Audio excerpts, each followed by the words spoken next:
dan juga asam urat. Asam urat. Itu tadi penjelasannya ya.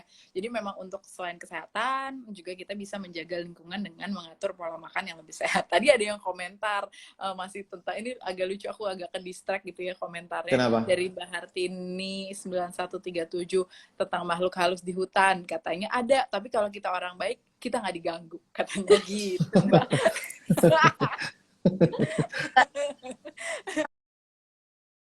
Aku distract, jadi aku mau bacain. Oke. Aku juga berdampak kan. Udah gitu kan kayak semakin beragam jenis makanannya tuh pasti semakin memperkaya keragaman bakteri tubuh, juga ngaruh ke imun. Ya. Terus Kak, semuanya. Iya, Kak. Kalau misalnya belanja makanan, itu kan aku juga selalu pikirin dulu nih, mulai dari baku yang aku beli, proses pembuatannya tuh ramah lingkungan apa enggak. Terus juga sampai aku konsumsi itu bisa apa enggak gitu kan. Terus saya sadar itu jadi kayak ya sama aja kita juga kontribusi untuk menjaga lingkungan kita gitu. Wow, keren sekali Kak Eko. Annyeong. Annyeonghaseyo. Samida. Aku tambah ngefans sama Kak Eko ya. Ya, gimana Mbak Syarkin? Emang kalau misalnya kita mengkonsumsi makanan dan sebagainya, atau sebenarnya ada nggak sih kebiasaan-kebiasaan dari orang tua kita zaman dulu sebetulnya yang baik gitu untuk tubuh dan juga untuk lingkungan? Banyak banget Kak, banyak banget. Tapi kita nih yang sok kota nih biasanya tidak menghargai, justru menyepelekan. Padahal tuh penting banget. Misalnya ya kayak pernah mikir nggak sih kenapa sih gado-gado, ketoprak, lodeh, sayur asam, nasi campur Indonesia itu isinya lebih dari 5 jenis? Betul. Kenapa sih kalau pamannya bikin bubur-bubur atau rujak itu diatur harus ada warna merah, harus ada warna kuning, harus ada warna hijau. Itu semua itu adalah diet yang berorientasi terhadap makhluk halus gitu kan. Itu gaya hidup yang respect terhadap makhluk halus. Karena di setiap jenis makanan profil makhluk halusnya beda-beda. Jadi kayak orang zaman dulu itu udah mendesain dietnya sedemikian rupa supaya ya tadi bakteri, virus, jamur baiknya itu beragam. Jadi badan kita itu imunitasnya terjaga gitu. Kalau zaman sekarang kan makan nasi telur, nasi ayam, nasi tempe gitu kan ya. Asli. Mana ada sih kearifan lokal kita nasi campur, lalap. Nah, lalap aja isinya ada berapa tuh? Banyak kan? Banyak banget tuh, betul. Gitu. Kalau di warung Sunda sampai digantung-gantung tuh kadang ya kan daun-daun. Makan ya. Nah, kalau ngomongin nenek moyang nih Kak ya, sebenarnya betul banget nih. Kebiasaan orang dulu tuh biasanya suka pakai material alam kayak daun ya kan. Kalau misalnya pengen ngemil, kita dulu ya maksudnya nenek moyang kita punya daun sirih. Tapi aku pernah cobain tuh punya daun sirih nenekku, aku pernah. Ternyata manis-manis, pedes-pedes gitu ya kan. Iya, sepet-sepet. Kalau mau bungkus makanan, pakai daun pisang. Kalau mau bikin atap rumah aja, pakai daun kelapa ya kan. Tapi kalau anak-anak sekarang itu, daunnya itu agak beda. Daunnya itu bikin toksik. Woi, oh ya, daun apa emangnya sih? Daun apa tuh?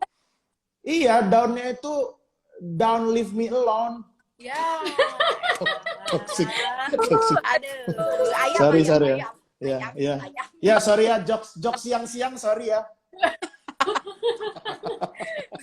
Tadi ada yang komen langsung. Apa tuh? Alam Majang. Aduh. Bawang dipinjam-pinjam, kata Talaga Warna tadi. Talaga Warna. Aduh. Bener, aku minjem bawang tuh. Besoknya dibalikin. Balikinnya cabai tapi. Oke, ini menarik nih ya. Aduh, lumayan lah Zi ya. Jadi kita apa tadi leave me alone. Toxic relationship. Toxic relationship. Nah, apa-apa toxic. Buat SCTV Viewers juga tadi ada yang cerita nih, ada yang mau komen juga. Tadi dia bilang di rumah saya masih suka tuker-tukeran makanan. Terus ada juga yang bilang kalau sampai sekarang masih dilakukan tapi hanya tetangga-tetangga dekat saja.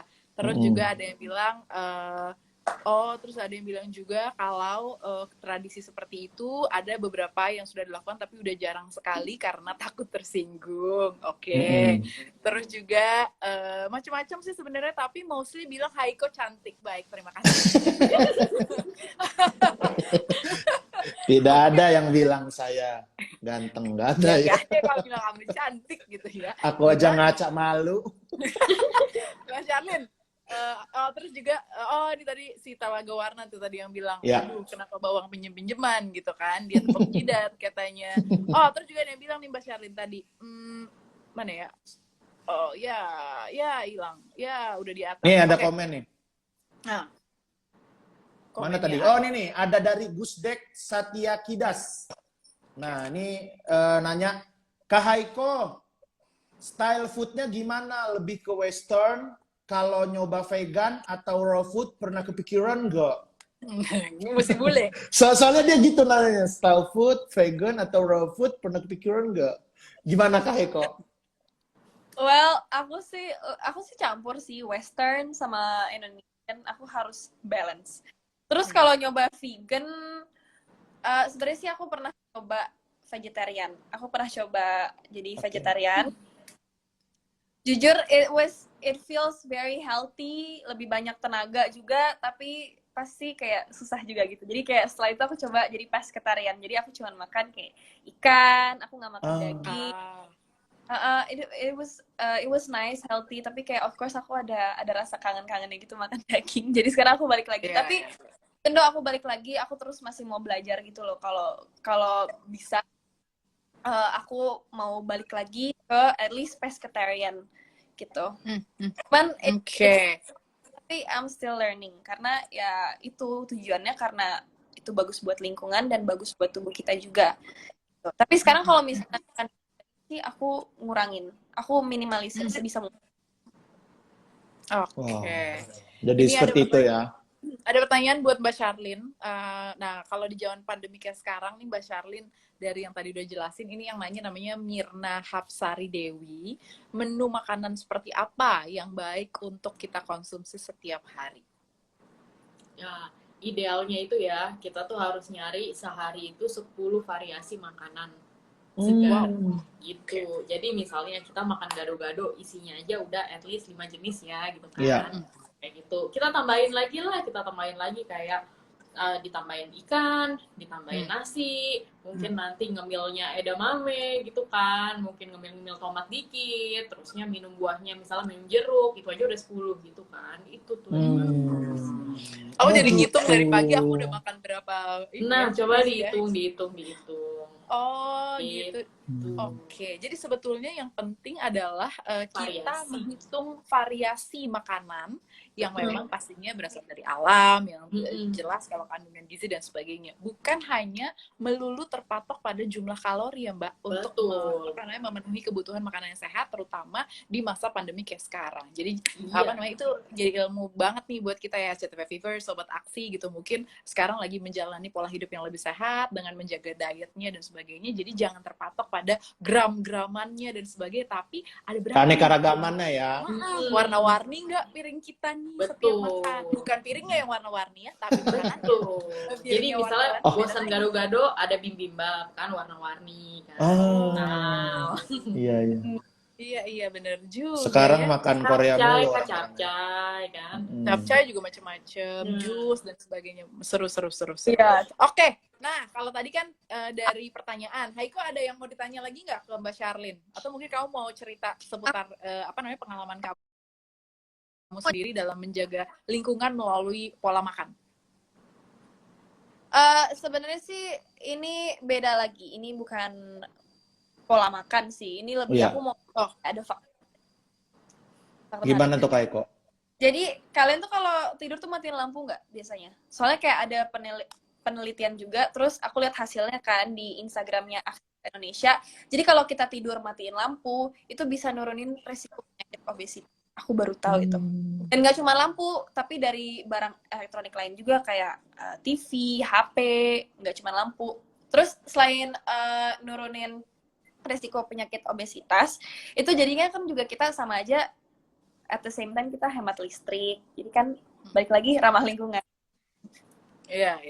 Aku juga udah matiin lampu. Aku matiin lampu loh. Kalau sama istriku aku matiin lampu. Tapi kok masih obesitas ya?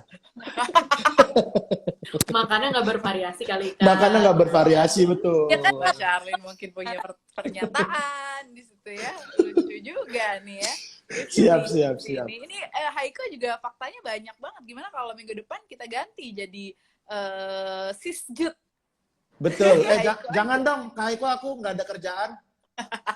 Ini doang kerjaan. Mbak Charlene, ini juga ada yang komen Mbak Charlene di komentar, namanya Mbak siapa tadi udah lewat. Dia bilang berarti kalau bumbu makanan orang dulu juga lebih sehat ya. Ada yang pakai laos, pakai sereh, pakai kunyit dan sebagainya. Jadi itu juga sekaligus menambah khasiatan dalam dalam tubuh kita gitu ya Mbak Charlene ya. Iya banget. Makanya kita jangan sekali-sekali menyepelekan kearifan lokal kita, apalagi makanan tradisional kita. Rugi pisan. Bukan begitu Papa Jut? Iya, karena makanan kita banyak sekali, makanan Indonesia itu. Makanya aku suka nyobain ini itu. Makanya badanku tuh terus banyak kalau bakteri. Hutan dan alam dirusak, semua ditebang, ya jenis makanannya hilang. Bayangin aja ya, kita sanggup nggak hidup di satu waktu di mana sayur cuma ada bayam sama kangkung? Kan sedih ya. Aduh. Apalagi cuma kangkung doang, lemes banget hidup kita bakalan. Nah kan, kita kan butuh pete ya kayak jengkol. Betul. Enak tuh ya digorengnya. Mbak Charlene, ada tips nggak buat kita nih semuanya di sini yang mungkin belum terbiasa untuk nyampurin semua banyak gitu, yang piringnya belum warna-warni karena makanan. Langkah sederhana aja untuk memulai. Ada tips nggak Mbak? Langkah sederhana, ya beli makanan jadi aja Kak. Beli makanan jadi aja. Simpel ya ternyata. Udah gado-gado kan pecel. Oke. Atau itu